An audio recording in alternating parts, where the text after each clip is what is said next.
Insight webinar number 14, supporting apprentices. So if this is your first Insight webinar with us, then we hope you find this a useful experience. And if you've attended one before, then welcome back. Hopefully we build on the experience that you had last time around. Today's topic is taking us slightly out of the realm of policy and reform and the kind of high-level best intentions tone that features in much of the debate and discussions around apprenticeships. Today's topic is not about theory, it's about practice and it's about reality, and it's about what happens when the theory meets the everyday reality of apprentices and their line managers. So we start today's content from the position that your program has been agreed by your leadership. So your finance team are happy because they know how you're going to get that levy money back.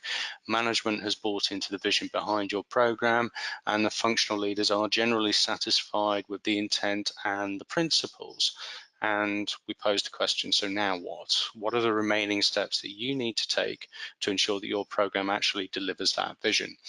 And if you have prior experience in apprenticeship, then I'm sure you will agree that to ensure the success of any program, you need to put the apprentice themselves at the heart of that program and design and build in effective and appropriate support mechanisms. So we're going to look at the support that you can provide directly to the apprentice and from the apprentice's own line manager to the apprentice, but also indirectly from other experts in your organization who are supporting either the apprentices or their line managers in delivering this program. So by providing that practical support, you can ensure that those apprentices settle in well, develop within your organization, and help to contribute overall to the success of your business.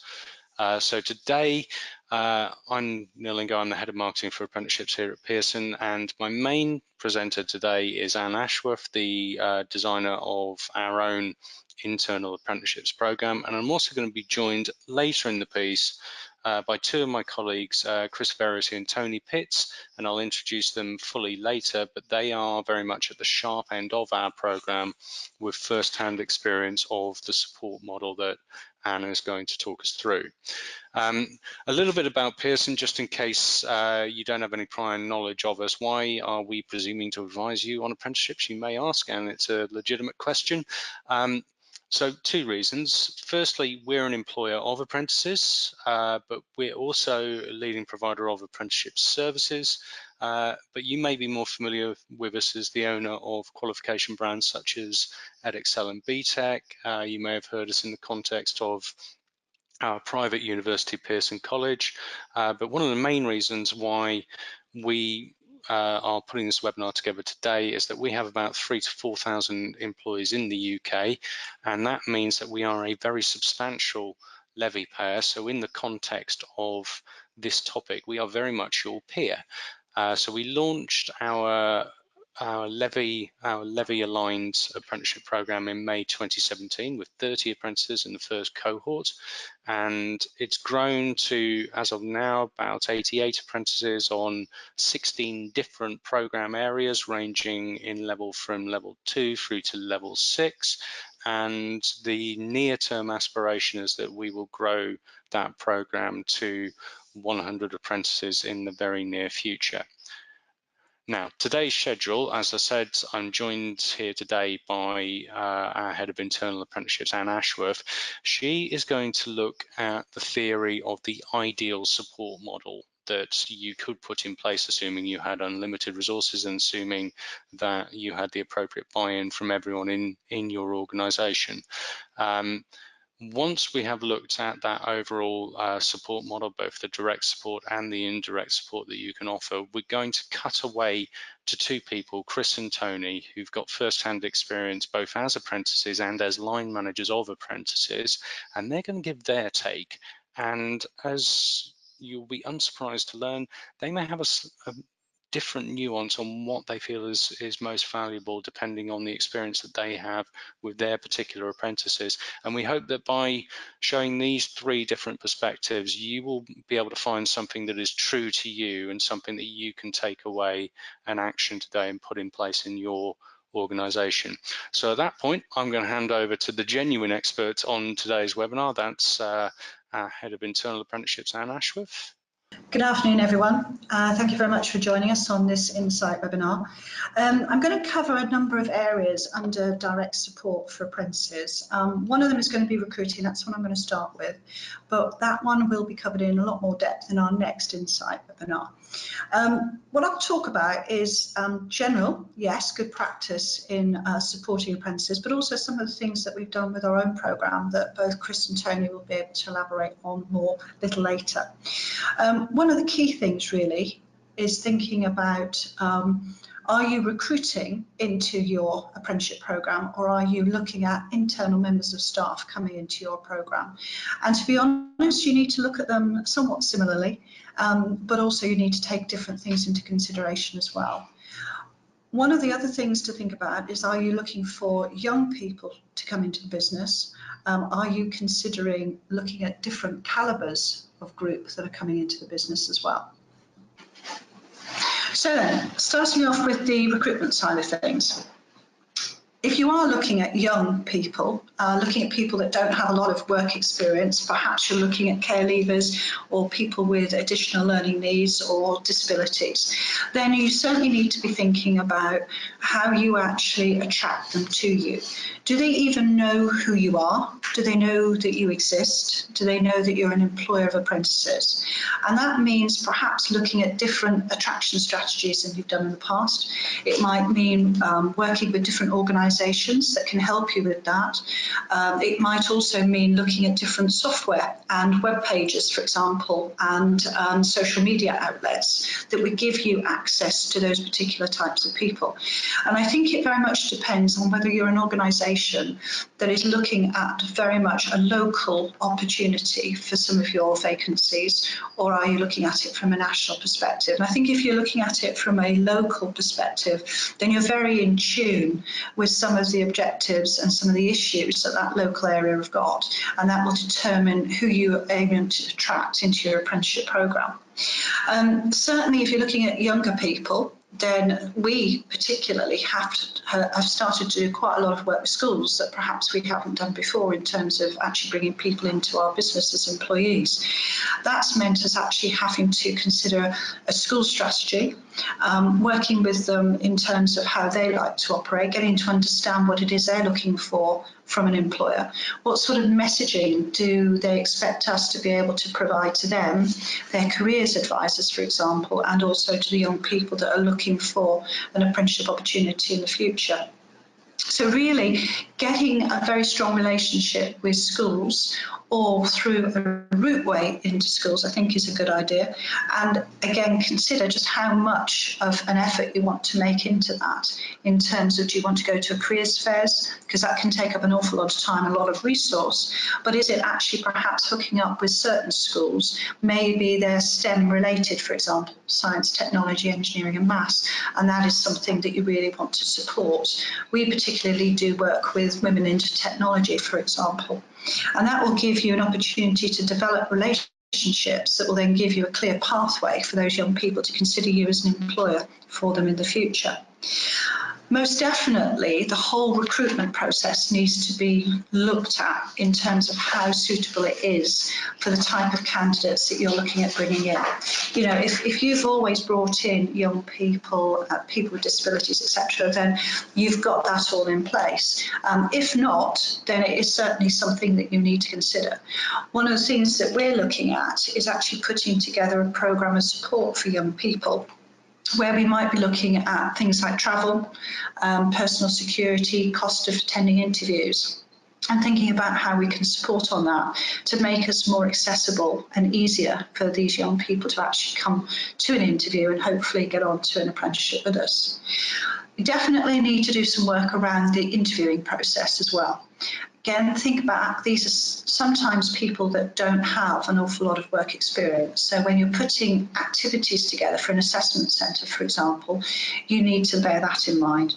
You need to be thinking about the skills and the capabilities that you're looking at for your particular job roles, and making sure that you are not bringing any unconscious bias into the activities that you create, the questions that you structure. That, of course, also means some training for your hiring managers. And I said earlier on that you would need to apply things equally to internal people coming onto an apprenticeship. They're not going to go through the interview process, etc., but they certainly would go through potential initial assessment for English, Maths and ICT. You certainly want to ensure that they have the aptitude, motivation and the career progression that would be appropriate for an apprenticeship. And most certainly that you've got the line manager and the HRBP involvement in this to support them in the time that they're going to need to do the apprenticeship. So one other thing I think is absolutely pivotal to ensuring that this is successful, and that's using your training providers. They have the expertise here, in some cases better than we do, in terms of working with candidates that we're bringing on board into an apprenticeship. And we've certainly found over the last year or so that they've become more and more involved in our recruitment process, to the point where they support us in advertising. They support us in shortlisting, they support us with eligibility checks, for example, and they also get involved as technical advisors at our assessment centres and help us sort of make the final decision in terms of candidates to come on board. And that's just part of the offer and the relationship that you build up with your training provider. But starting at that point ensures then that the candidates you bring on board are the ones that everybody feels have got the best chance of being successful. So moving on into the settling in period for an apprentice, induction, if you will. But I think for me, this is probably the most important bit, particularly with an apprentice. If you don't get the first few months right with an apprentice into the business, then that's the time they're going to leave. And so even though you could have wonderful welfare systems in place, and we certainly do, it's not always totally right for an apprentice, because there are other factors kicking in. They're learning a hefty learning program at the same time as working. So it's really important that they have the correct support at the right time, and also an action plan between all of the key stakeholders in that to make sure that they're successful. So I think if they've never worked before, then obviously some of the key things are about helping them feel part of the business, making sure that they know how you operate, what your working practices are, the culture of the organisation, understanding what their role is, and the role of the people that are working around them. Definitely the onboarding process is critical. It's usually designed for perhaps people that have been working for a little while. So in terms of young people or people that are new or people that have got issues, learning issues, etc., you are going to need to think about the way that you position your documentation. Think about language, think about format, think about the way that this new member of staff is going to interact with the information that you send them. We're certainly looking at our contracts, we're looking at our letters, the level of language, for example, that we use in our letters. If we've got young people coming on under the age of 18, then we're also considering producing letters to parents and carers and guardians so that they're more involved and certainly informed about what we're doing with the candidates that are coming through. I think it's because, we're a corporate organisation and things are corporate, and there's no problem with that, but sometimes you just need to flex it a little to suit the individual needs. Again, I don't think induction is something that happens in the very early stages and only happens in a set time for an apprentice or for anybody actually joining the business. It's about that general drip feeding of key information so that they begin to feel more and more at ease in the role that they've got and the job that they're making.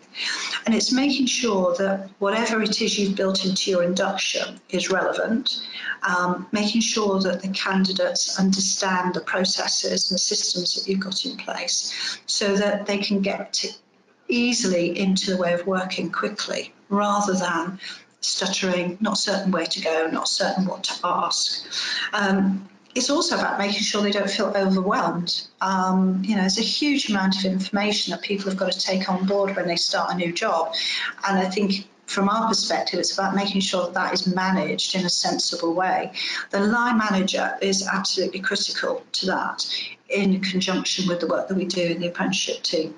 So it's about making sure that that induction content actually has the right content and it's delivered in the right way to get the right messages out. And I think it's also about making sure that when you've got a probation period, for example, that the new member of staff, the apprentice, understands exactly what that is, because they might never have come across it before, for example. And if they're going into performance review, what is the expectations of them? What is the outturn of it? What is the result of it? So things like development planning, things like performance review, one-to-ones, they won't necessarily understand the language, they won't understand the purpose of those things. So it's important to be clear and to make sure they understand not just the importance, but the relevance and the impact on them and their future as an apprentice with you. So next key part is the line manager. And I would say now that an apprenticeship programme is not going to be successful unless you've got very, very well informed and motivated, keen and eager managers, because their relationship with both the apprentice and the training provider is absolutely pivotal. So we do a huge amount of work to ensure that line managers are informed as much as possible, trained on things like safeguarding and prevent, for example, but also they do work with our talent acquisition team around simple things, I suppose, but things nonetheless that might need tweaking slightly for an apprenticeship. Things like the job descriptions and the adverts, thinking about the language. Is there any gender bias in that advert, for example? Is it pitched at the right level? Is it going to be bringing in the greatest selection of candidates to that particular role? So it's important there that the line manager is as knowledgeable as we can make them. It's understanding perhaps the salary range, what that means in terms of career development for the successful candidate and they're going to that role, and being clear on the onboarding process as well, so they can support the applicant through the process along with the talent acquisition team. Additionally, line manager needs to really understand the 20% commitment to off-the-job training. And in our case, and I know it's not the same for all employers, but we leave it to the line manager, the candidate and the training provider to determine what that 20% looks like. We know that there is formal learning in there, but that will be done in different ways to depend upon the programme and the training provider. But also we need to take into consideration business constraints, and we're a sort of company that has certain times of the year where we're exceptionally busy, and so our training providers need to negotiate that with the line managers and the apprentices to ensure that nothing really critical in the apprenticeship, like maybe gateway or endpoint assessment, happens at a time of year where it would be impossible for the apprentice to achieve it.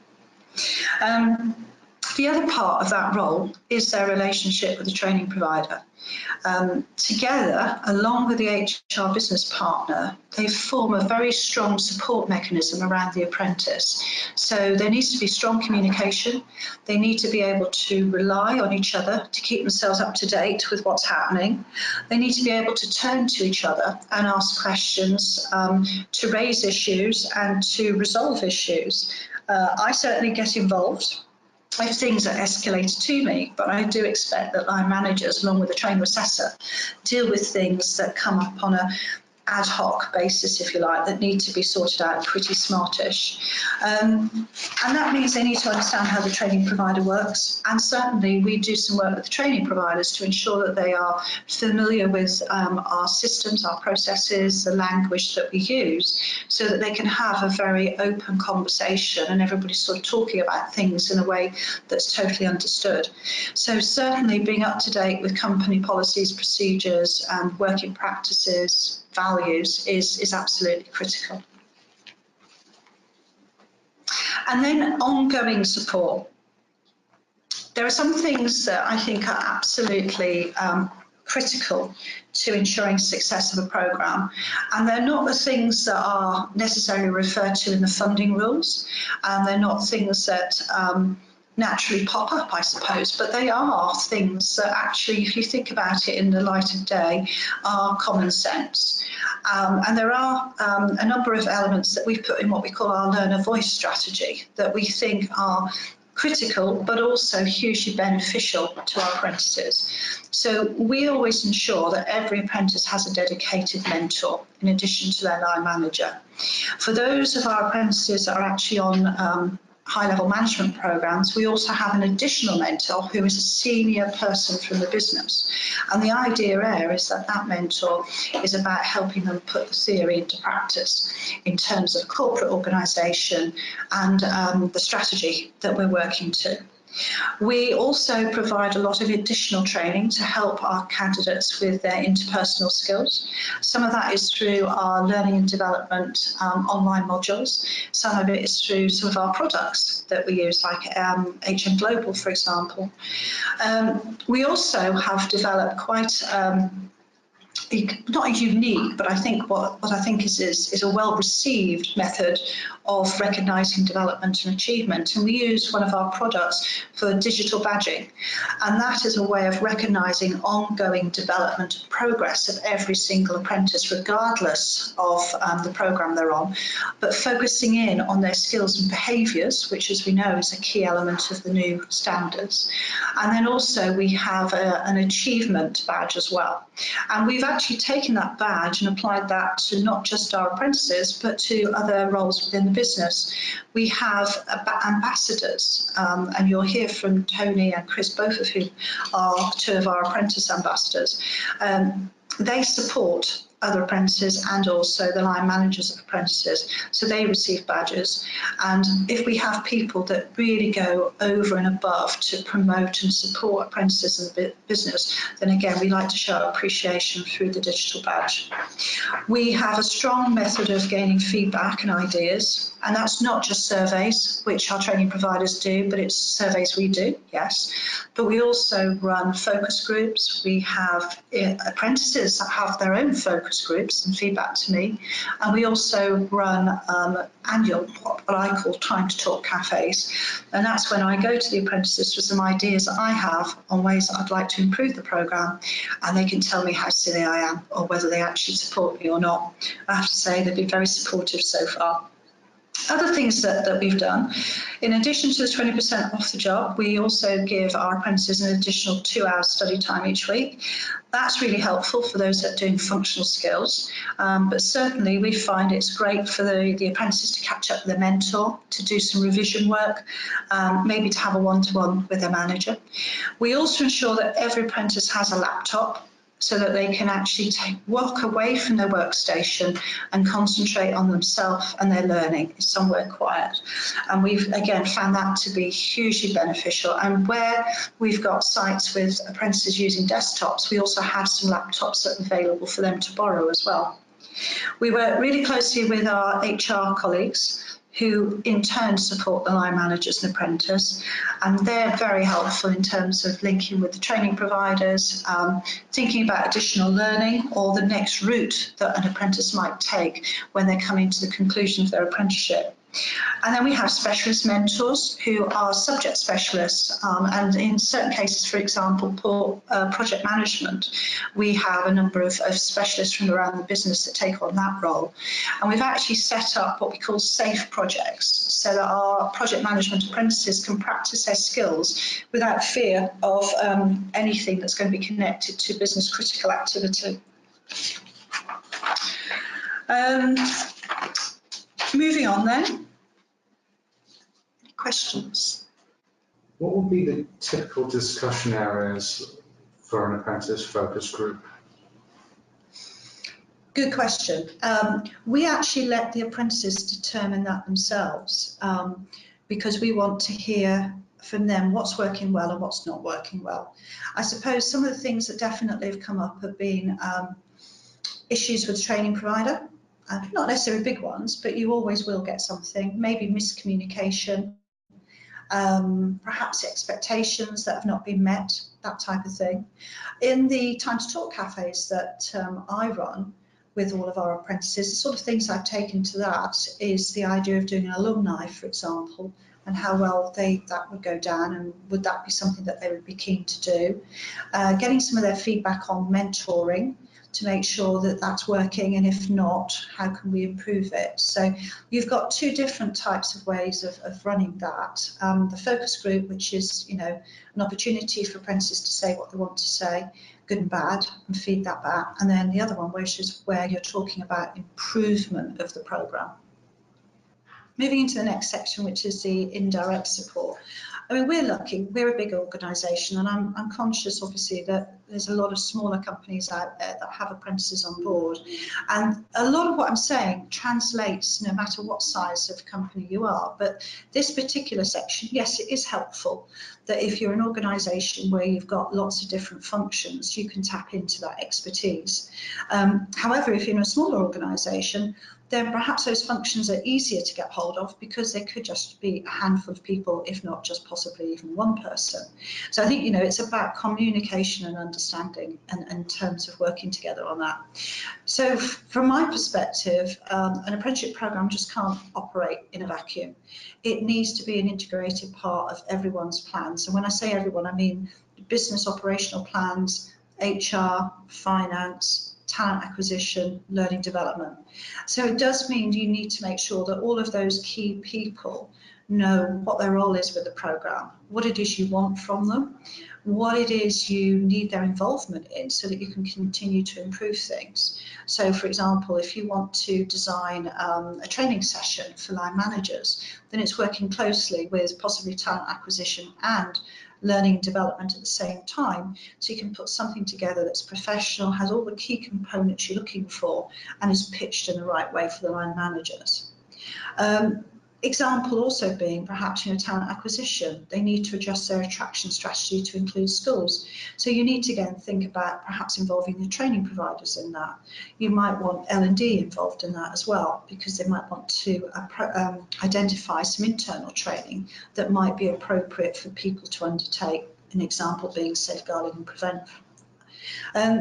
HR, particularly important, because they're the ones that can help with employment contracts, working time, minimum living wage, but also helping the line managers with their understanding of apprenticeships and where they fit in their team, where they fit in career development, thinking about performance review, thinking about the development of that area of the business in total, really. And certainly it's about thinking, you know, how do you want your apprentices to be perceived within the business? I mean, we put our apprentices on permanent contracts because we want them to know that when they come into Pearson, we're absolutely committed to them, we're investing in their future, and we want them to be part of not just the today, but the tomorrow of our future as well. And that's things that you as an organisation need to just consider when you're putting your strategy together, really, right at the very beginning, of how your apprentices fit within the overall structure of development for individuals. So I think that's everything that I wanted to say. And if you've got any further questions, I'm sure we'll have time for that. And handing back over. Thanks very much, Anne. As Anne said, there is plenty of opportunity to send in questions at any point. But now we're going to move on to some case studies. So I'm joined on the line from two of our other offices around the UK by two former apprentices, indeed one current apprentice, both of whom are line managers of apprentices and both of whom are ambassadors of our programme. And the first of these is Chris Verity. Chris, great to have you here today. First of all, could you tell me a little bit about your role and how long you've worked for Pearson? Of course, yeah. So I've worked for Pearson for 4 years. I'm based in the Manchester office. I started off as an account specialist. What we do in Manchester is look after a lot of customers and help them with the administration of Pearson qualifications within the customer service setting. I progressed into a manager's position after a year of being here, and at the same time that I started as a manager, I also started on an apprenticeship in management. And there's no doubt in my mind that doing my apprenticeship at the same time as becoming a new manager absolutely supported me through the process and helped me to learn and develop new skills. Okay, so as well as being a former apprentice, you're now a manager of apprentices in your own right. I am, yeah. So I've managed 3 apprentices. The latest has just completed the programme last month. And what I enjoy about managing apprentices is that I have that support structure there. So in terms of developing my people, so I have that framework to be able to meaningfully enable the development of the staff, and also it brings in new skills and experiences into the overall team dynamic. Okay, so you've got 3 apprentices in your team. What level of work experience do they have when they join either your team or when they're joining the business? Yeah, all of my apprentices have actually been existing members of staff that have, through discussions in development sessions, we've identified apprenticeships as the most appropriate method for professional development. They're all passionate about developing themselves and upskilling, and I think the idea of gaining the qualification whilst in work is a really big appeal to a lot of people. Okay, so when someone makes that commitment and decides to become an apprentice, what are the most difficult challenges that they face in your experience? A lot of them have been out of a educational setting for quite a while, and they might it can be quite difficult to adjust to this idea of having study time and time where they're away from their work and focusing on the requirements of the apprenticeship. But the way that I've tried to kind of settle them into it is by working very closely alongside the assessors from the training providers, to try and make sure that the work that has been set is aligned with the culture of our company, so that it's not such a shift from work into apprenticeship. It's all very much aligned and integrated as much as possible.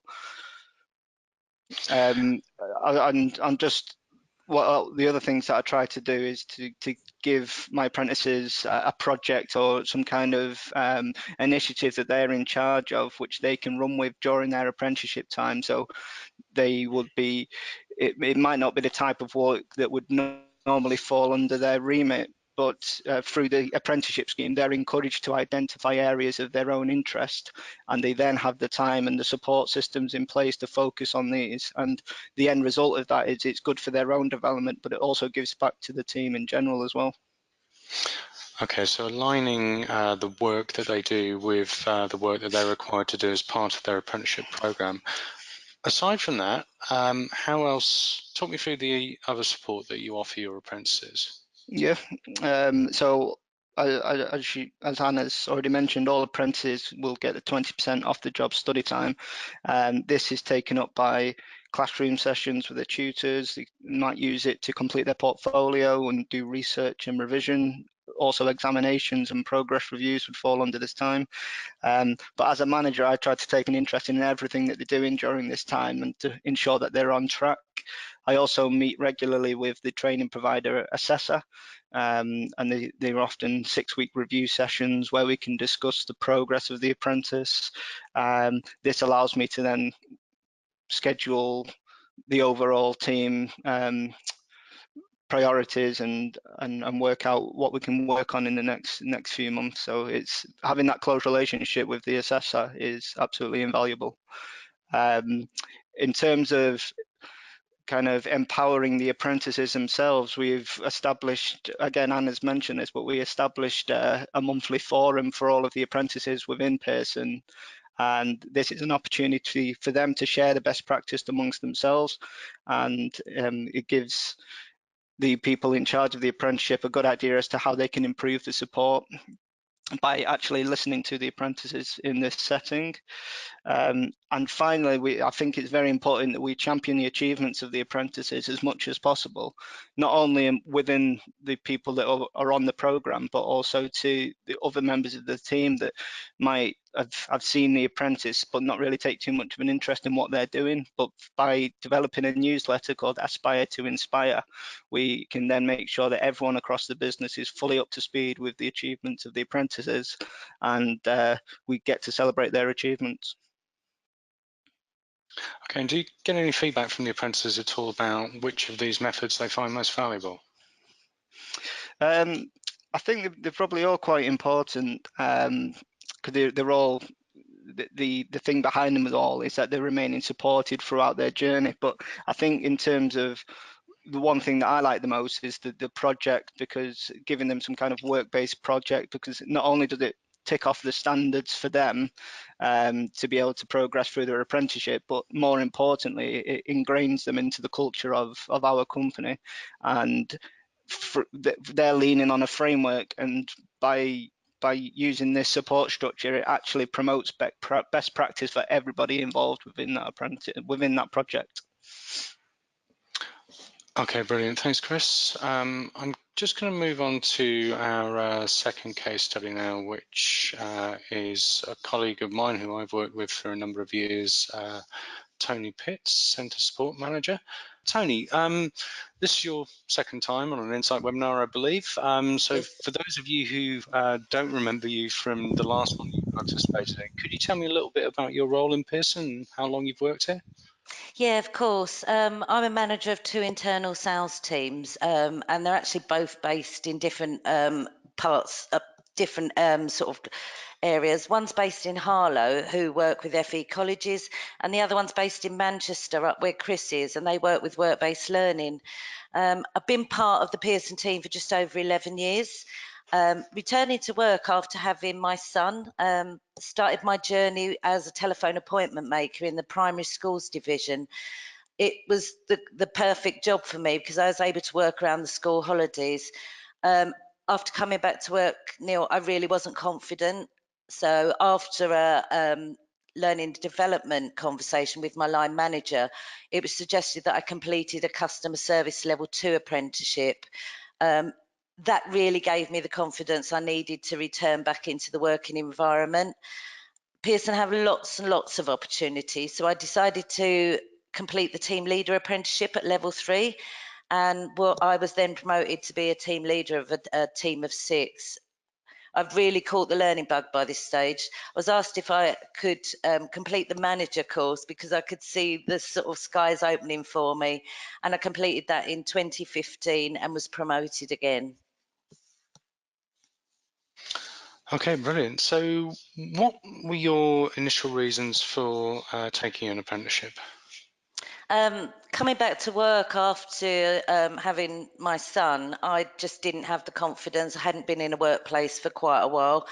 But once I'd started it, I realised I could learn new skills and gain knowledge, and I could actually progress with my career. I'm now on my 4th apprenticeship with Pearson, and I'm currently doing a chartered management degree at Pearson College. It's really allowed me to expand my knowledge and find better ways of working within the business. And I've just finished my first year. I've learned so much, Neil, and I got some really good results, so I'm over the moon. Okay, brilliant. So what impact has taking an apprenticeship had on your working life? Well, although the degree apprenticeship is extremely hard work, I'm not going to pretend it's not. It does need total commitment. I've learned so much and the rewards have been really high. I'm now able to write proper business reports when I asked. My grammar has really, really improved. I'm critically thinking about everything. And I'm coming up with better solutions around the teams that I work with. My workload hasn't been reduced, I must say, but because the job still has to be done. But it has taught me to do something that I've never done before and delegate. So I've managed to free up some of my time, and it's allowed my teams to develop and progress too. And some of them don't feel that it's right for them to do apprenticeships at the moment, but it's giving them other work so that they can progress, you know, within the business. And I've got a more efficient team, or 2, I should say. Okay, so the greatest challenge when you're taking an apprenticeship, you kind of touched on there, but what's been the hardest thing for you?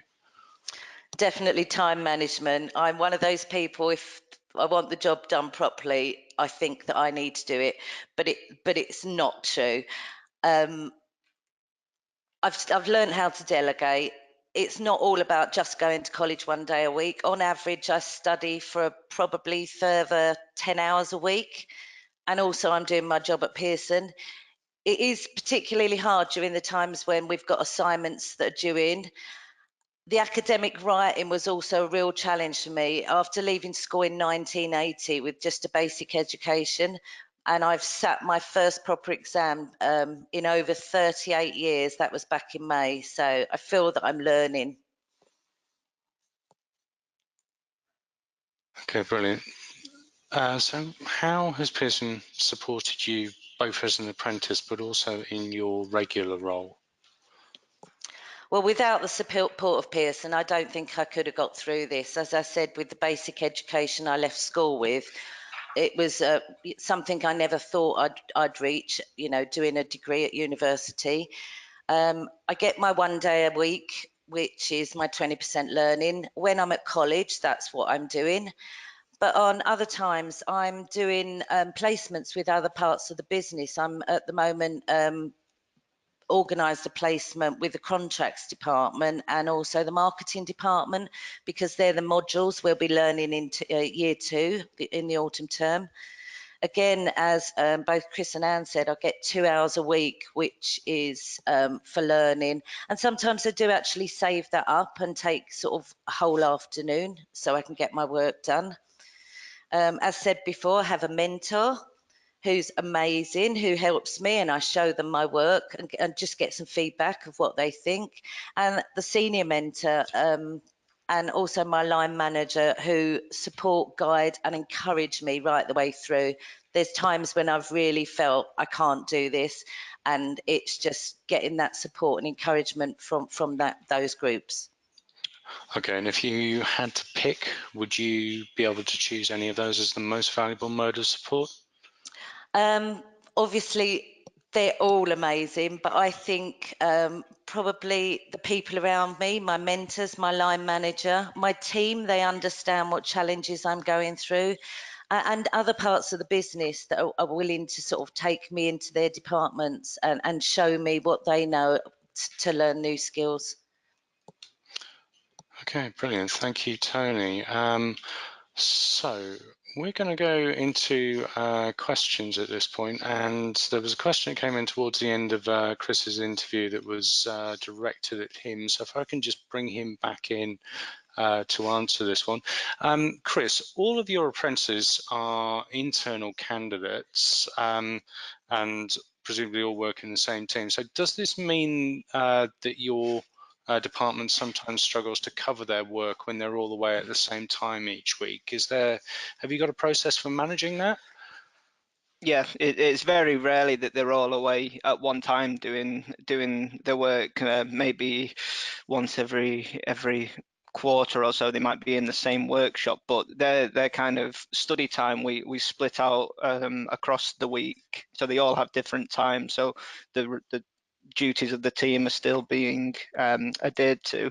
I think the best way to manage this is by just having that really, I can't stress enough how important it is to have that close relationship with the training provider, assessor, because, for example, we have a particularly busy time at the end of August where all schools and colleges and work-based learning centres get their results. So it's during the last couple of weeks in August, we block off all apprenticeship time because everybody's really too busy for anything else.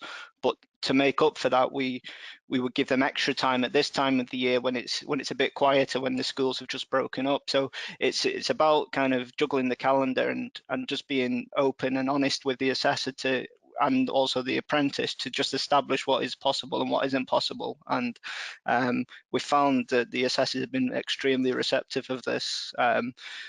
But I suppose if you had a more hands-off approach to it, then that could end up in potential areas of difficulty because there's no communication there. But I think just by managing it and staying on the ball with it, we managed to negate that problem. Okay, brilliant. Thanks, Chris. There's another question coming. There's a more general one, which I'm going to put to all three of you. And if any of you have a strong opinion, then do feel free to answer it. And that is, have any of these support processes proven after the little bit of time they've been available to have been of little value or even a hindrance to apprentices? Anyone have a strong view on that at all? Yeah, I'll go for that one first. I think you've got to consider that all of these support processes are tools in a toolkit, and they've all got a part to play, and you just need to think about which ones are appropriate for which purpose that you've got. If you don't have that range, then something is probably going to fall through a gap, and that's when potentially an apprentice will leave or things will be picked up. There might be performance issues, etc. So what we certainly have tried to do is put a whole range of processes in place and to ensure that everybody's clear on the purpose of each of them. So I would say none of them have been a potential hindrance. They are difficult to set up sometimes and difficult to ensure that they are effective. And that comes down to myself and my team to ensure that that works. But I think they've all got the value, and it's just dependent upon what purpose you need from them. Hi, Neil. It's Tony. Hi, Tony.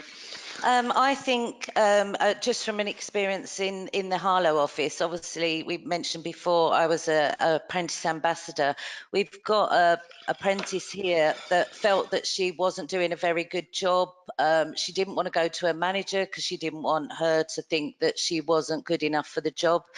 And she actually got to a stage where we thought that she might drop from the programme.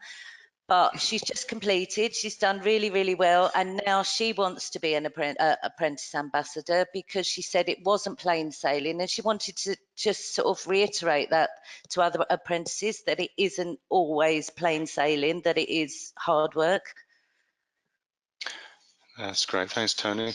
I was actually going to make an observation, having listened to your summary, Anne, but then listened to Chris, is that the one thing that seems to be emerging from this to me is that you cannot predict what support any individual apprentice is going to need, because, and this is something fundamental, but it's probably worth saying it out loud anyway. This is not like traditional recruitment. With traditional recruitment, you are trying to recruit somebody who is already competent to a standard that's written down on a bit of paper, and you are in essence checking off that they have competencies A, B, C through however many you have. With an apprentice, you know they're not competent yet.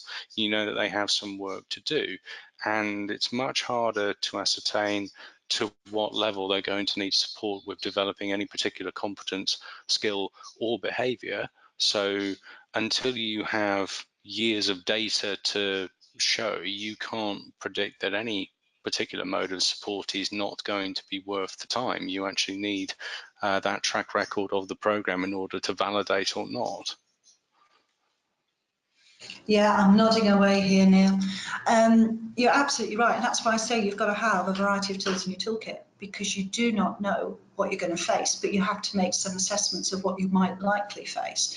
And certainly from a line manager's perspective, when you are recruiting somebody with very little work experience behind them, you're making a leap of faith in terms of their aptitude and motivation and their keenness to do the role, because you haven't got an awful lot else to base it on.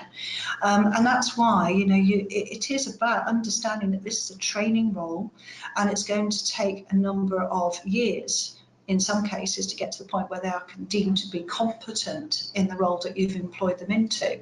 So that does mean that you need to, as a manager, put a different hat on. You need to have a variety of support process, while the HR business partners need to totally understand what the what the line manager needs from them as well.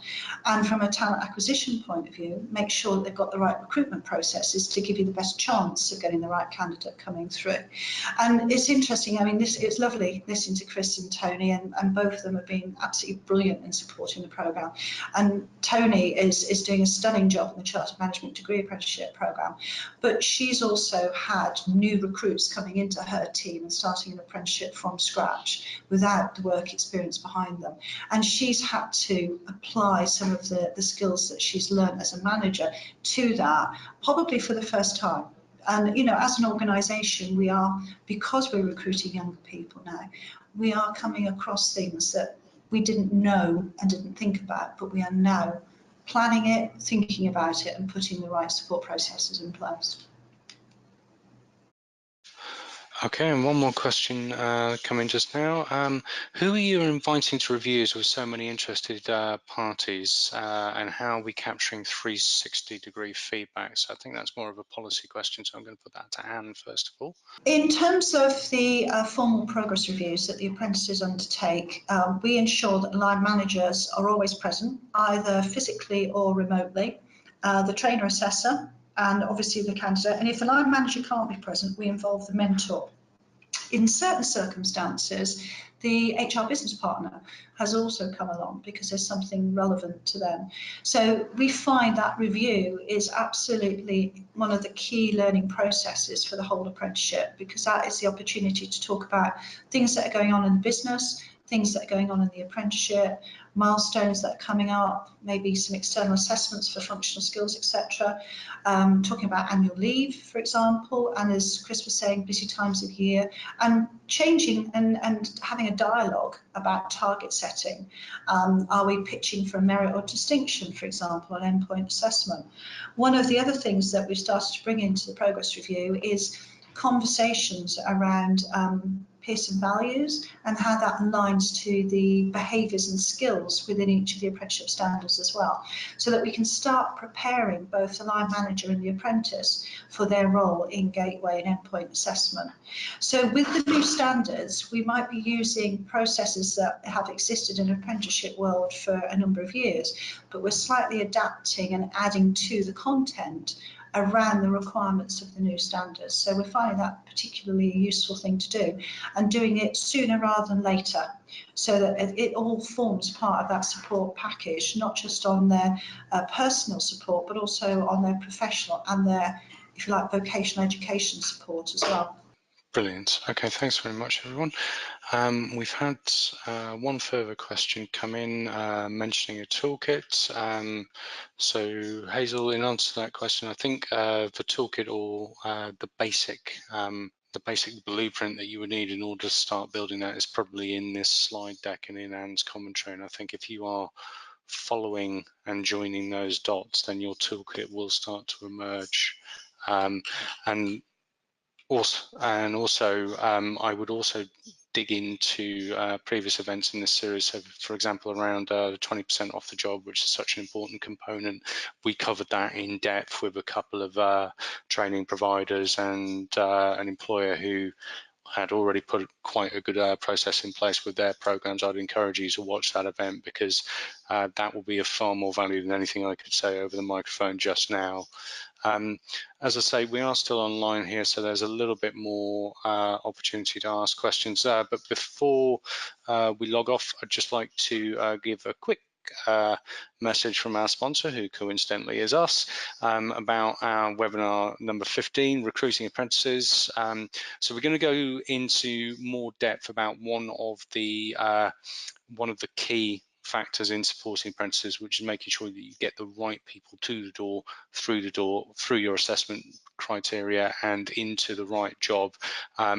It's potentially overlooked somewhat in all of the discussions around apprenticeships at the moment, but we're finding it is absolutely the most important thing to focus on in your program. And we'll also, you may not think of recruitment as being your own existing colleagues, but as you heard here, they can actually be one of the best sources of apprentices for your programs. They're right under your nose, they're keen to progress, and we are finding actually that that's one of our better sources of attraction. We also have a showcase page on LinkedIn, which is showcase/Pearson-apprentice. And we also have, and you can subscribe to this on our website, we have our Insight newsletter. Previously, this has just been for training providers and colleges, but we've now collated some new content together for employers, and we've got an employer-specific version, and we're hoping to send that out every month, which will summarize both the content that we're covering in these webinars, but also related topics and commentary from elsewhere on the internet. So a final look to my event controller to see if there are any more questions I need to ask. She's giving me a shake of the head. If you do have a burning question, there will be opportunity to ask them at future events, or you can send or you can send them in to us via Twitter and via those links there. But it just remains for me to say thank you to our panelists, Anne Ashworth, Chris Verity and Tony Pitts. Thank you for your time today and for your contribution in the preparation of this event. And thank you to all of you, our audience, for attending. I hope you found it useful, and I bid you good day.